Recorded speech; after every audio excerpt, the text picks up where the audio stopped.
Hello, PA2 എക്സാംസിന്റെ ഒരു sample paper നമുക്ക് solve ചെയ്ത് നോക്കിയാലോ? ക്ലാസ് 4ന്റെ ഹിന്ദി പേപ്പർ ആണ് ഇവിടെ സോൾവ് ചെയ്യുന്നത്. नीचे दिए गए उपढ़ित गद्यांश को पढ़कर प्रश्नों के उत्तर दीजिए. ഈ തന്നിരിക്കുന്ന പാരഗ്രാഫ് വായിച്ച് അതിനെ ബേസ് ചെയ്തിട്ടുള്ള ക്വസ്റ്റ്യൻസ് ആൻസർ ചെയ്യണം. सविता पुनिया का जन्म 11 जुलाई 1990 को हरियाणा के सिरसा जिले में हुआ. इनके पिता का नाम महेंद्र सिंह एवं माता का नाम लीलावती देवी है. भारतीय फील्ड हॉकी खिलाड़ी है और भारत की राष्ट्रीय फील्ड हॉकी टीम की सदस्य है और गोलकीपर के रूप में खेलती है. सविता पुनिया को 2020 के ग्रीष्मकालीन ओलंपिक्स में उनके अभूतपूर्व और आकृष्ट प्रदर्शन के कारण भारत की महान दीवार के रूप में भी जाना जाता है. इन्हें 2018 में अर्जुन अवार्ड से नवाजा गया. അപ്പൊ ഈ ഒരു പാരഗ്രാഫ് വായിക്കുക. നമുക്ക് ഫസ്റ്റ് ക്വസ്റ്റ്യൻ ഒന്ന് വായിച്ചു നോക്കാം. സവിത പുനിയ കാ ജന്മ കബ് ഹുവ? എപ്പോഴാണ് സവിത പുനിയ ജനിച്ചത്? അപ്പൊ ഇവിടെ തന്നിട്ടുണ്ട് അല്ലേ? അപ്പോ 11 ജൂലൈ 1990 ആണ്. അത് സവിത പുനിയ കാ ജന്മ 11 ജൂലൈ 1990 को हुआ. ഇല്ലെങ്കിൽ നിങ്ങൾക്ക് ഇത്രയും വലിയ സെന്റൻസ് എഴുതാൻ ബുദ്ധിമുട്ടാണെങ്കിൽ കബ് എന്നാണ് ക്വസ്റ്റ്യൻ. വെൻ. അപ്പൊ at least you have to write 11 July 1990. ഇത്രയെങ്കിലും എഴുതി വെക്കണം. നെക്സ്റ്റ്, സവിത പുനിയ കാ ജന്മ കഹാം ഹുവ? സവിത പുനിയ എവിടെയാണ് ജനിച്ചത്? കഹാം, വേർ. സവിത പുനിയ കാ ജന്മ ഹരിയാന കെ സിർസ ജില്ലേ മേ ഹുവ. ഇത്രയും വലിയ സെന്റൻസ് എഴുതാൻ ബുദ്ധിമുട്ടുണ്ടെങ്കിൽ ഇവിടെ ഹരിയാന കെ സിർസ ജില്ലേ മേ ഇത്രയും മാത്രം എഴുതാം. സവിത പുനിയ കിസ് ഖേൽ കി ഖിലാഡി ഥി? ഏത് ഗെയിം ആയിരുന്നു സവിത പുനിയ കളിച്ചിരുന്നത്? സവിത പുനിയ ഫീൽഡ് ഹോക്കി കി ഖിലാഡി ഹേ. അപ്പൊ ഫുൾ എഴുതിയില്ലെങ്കിൽ ഫീൽഡ് ഹോക്കി എന്ന് മാത്രമെങ്കിലും എഴുതണം. 2020 के ग्रीष्मकालीन ओलंपिक्स में उनके अभूतपूर्व और आकृष्ट प्रदर्शन के कारण इन्हें किस नाम से जाना जाता है? ഏത് പേരിലാണ് അറിയപ്പെടുന്നത്? ഭാരത് की महान दीवार के रूप में भी जाना जाता है. इन्हें भारत की महान दीवार के रूप में जाना जाता है. നിങ്ങൾക്ക് ഭാരത് की महान दीवार അത്ര എഴുതിയാലും കറക്റ്റ് ആണ്. സിമിലർലി അടുത്തൊരു പാസേജും കൂടി തന്നിരിക്കുകയാണ്. അപ്പൊ ഇത് നിങ്ങൾക്ക് സീൻ പാസേജ് ആണ്. ധനി और उसके മാതാപിതാ മഹാത്മാഗാന്ധിയുടെ സബർമതി ആശ്രമത്തിലായിരുന്നു താമസിച്ചിരുന്നത്. നിങ്ങൾക്ക് ഈ ഒരു പാസേജ് വായിച്ചു നോക്കാം. എന്നിട്ട് അതിന്റെ ക്വസ്റ്റ്യൻസിലേക്ക് പോവാം. ധനി കെ മാതാപിതാ കഹാ രഹത്തെ थे? ധനിയുടെ മാതാപിതാ എവിടെയായിരുന്നു താമസിച്ചിരുന്നത്? ധനി കെ മാതാപിതാ സബർമതി ആശ്രം മേ രഹത്തെ थे. ഇവിടെ തന്നിട്ടുണ്ട് സബർമതി ആശ്രം മേ. അപ്പോ ഇത് ഫുൾ സെന്റൻസ് എഴുതിയില്ലെങ്കിലും സബർമതി ആശ്രം എന്നെങ്കിലും എഴുതണം. ഗാന്ധിജി കെ ആശ്രം കാ നാം ക്യാ ഥാ? ഓൾറെഡി ഇവിടെ പറഞ്ഞു അല്ലേ? ഗാന്ധിജിയുടെ ആശ്രമത്തിന്റെ പേരെന്താണ്? സബർമതി ആശ്രം. ആശ്രം മേ സബി കോ കോയി നാ കോയി കാം കർനാ ഹോത്താ. കോയി ഏക് കാം കാ നാം ലിഖിയേ. ആശ്രമത്തിൽ എല്ലാവർക്കും കോയി നാ കോയി കാം, എന്തെങ്കിലും ഒരു ജോലി ചെയ്യേണ്ടി വരും. ഏതെങ്കിലും ഒരു ജോലിയുടെ പേര് പറയാമോ? ഇവിടെ പാരഗ്രാഫിൽ തന്നിട്ടുണ്ട് സബർമതി മേ സബ്കോ കോയി നാ കോയി കാം കർനാ ഹോത്താ. ഖാന പക്കാന, ഭക്ഷണം ഉണ്ടാക്കുക, ബർത്തൻ ധോന, പാത്രങ്ങൾ കഴുകുക, കപ്പടെ ധോന, തുണി അലക്കുക, കുവേ പാനി ലാന, കിണറിൽ നിന്ന് വെള്ളം കൊണ്ടുവരിക, ഗായ് ഓർ ബക്രിയോ കാ ദൂധ് ദുഹ്ന ഓർ സബ്ജി ഉഗാന, അങ്ങനെ പല പല കാര്യങ്ങളാണ്. ഏതെങ്കിലും ഒരു ജോലിയുടെ പേര് എഴുതാനാണ് പറയുന്നത്. അപ്പൊ നിങ്ങൾക്ക് ഇതിൽ ഏത് വേണമെങ്കിലും ചൂസ് ചെയ്ത് എഴുതാം. ഒന്നുകിൽ ഖാന പക്കാന, അല്ലെങ്കിൽ ബർത്തൻ ധോന, അങ്ങനെ എഴുതാം. ധനി കാ ക്യാ കാം ഥാ? ധനിയുടെ എന്ത് ജോലിയായിരുന്നു? ധനി കാ കാം ഥാ ബിന്നിക്ക് ദേഖ്ഭാൽ കർണ. നമ്മുടെ ഫേവറേറ്റ് ആയിട്ടുള്ള ആട്ടിൻകുട്ടിയാണല്ലേ ബിന്നി. അതെ, അപ്പൊ ബിന്നിക്ക് ദേഖ്ഭാൽ കർണ. ആശ്രം की बकरी का नाम क्या था? ആശ്രം की बकरी का नाम ബിന്നി था അല്ലെങ്കിൽ ബിന്നി. അത്രയും മതി. दूध से बनने वाली कोई दो चीजों के नाम लिखिए. പാലുകൊണ്ട് ഉണ്ടാക്കുന്ന ഏതെങ്കിലും രണ്ട് വസ്തുക്കളുടെ പേരെഴുതാനാണ് പറയുന്നത്. മിഠായിയോ അല്ലെങ്കിൽ പാലിൽ നിന്നുണ്ടാക്കുന്ന കാര്യങ്ങളോ കുറേ ഉണ്ടല്ലേ. എന്ത് വേണമെങ്കിലും എഴുതാം. നമുക്കിവിടെ രണ്ട് എക്സാമ്പിൾ ആയിട്ട് പനീർ, ദഹി. ദഹി എന്ന് പറഞ്ഞാൽ തൈരാണ്, പനീർ എല്ലാവർക്കും അറിയാം അല്ലെ. ഇനി നിങ്ങൾക്ക് ബട്ടർ എഴുതാം, പിന്നെ സ്വീറ്റ്സ് എഴുതാം, അങ്ങനെ എന്ത് വേണമെങ്കിലും എഴുതാം. അപ്പൊ പനീർ, ദഹി. बच्चों ने खाने पीने की चीजें छीके में क्यों रखी? ഇത് ഏത് സ്റ്റോറിയാന്ന് ഓർമ്മയുണ്ടല്ലോ. സ്റ്റേജിൽ അവര് ആക്ട് ചെയ്യായിരുന്നു അല്ലെ, ഒരു നാടകം പോലെ അവര് ആക്ട് ചെയ്യായിരുന്നു. അതിൽ അവര് ഭക്ഷണം ഉണ്ടാക്കിയിട്ട് ഉറങ്ങുന്നതിന് മുമ്പ് മുകളിൽ മലയാളത്തിൽ ഉറി എന്നൊക്കെ പറയും, അങ്ങനെ സേഫ് ആയിട്ടുള്ള ഒരു സ്ഥലത്താണ് വെച്ചിരുന്നത്. എന്തുകൊണ്ടാണ്?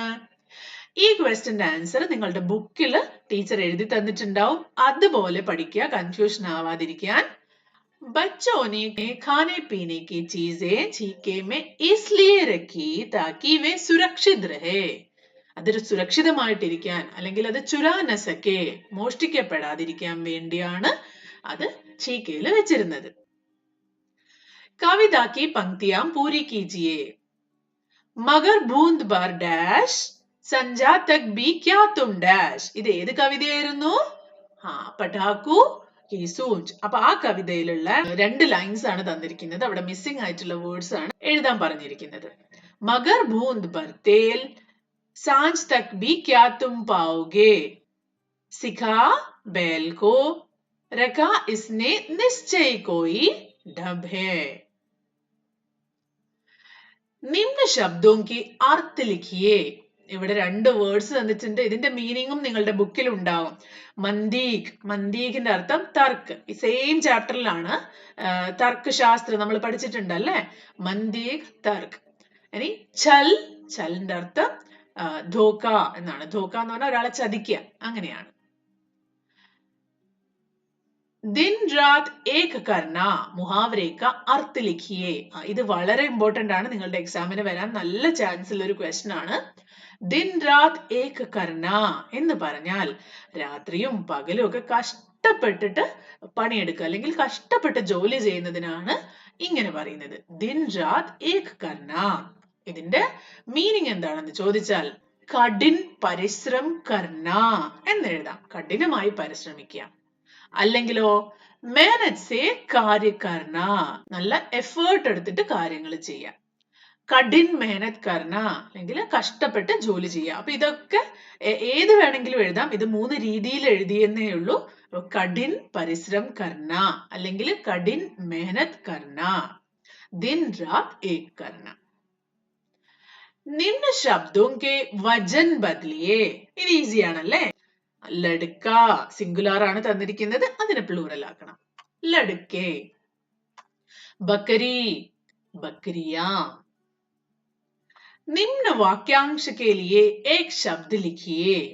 ഈ തന്നിരിക്കുന്ന ലോങ് സെന്റൻസിന് പകരം ഒറ്റ വേർഡ് ആക്കി മാറ്റി എഴുതുക.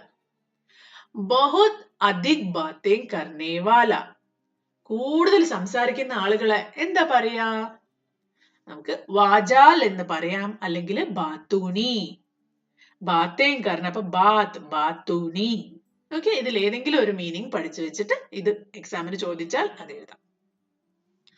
നിമ്ന ശബ്ദോं के तुक वाले शब्द लिखिए.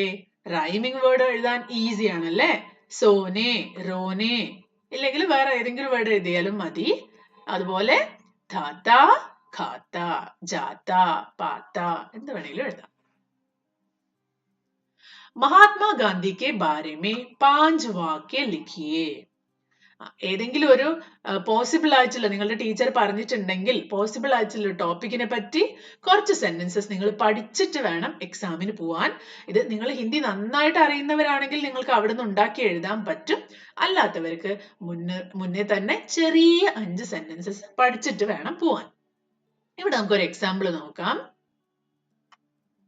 महात्मा गांधी का जन्म 2 अक्टूबर 1869 को हुआ था। वे भारत के स्वतंत्रता संग्राम के महान नेता थे।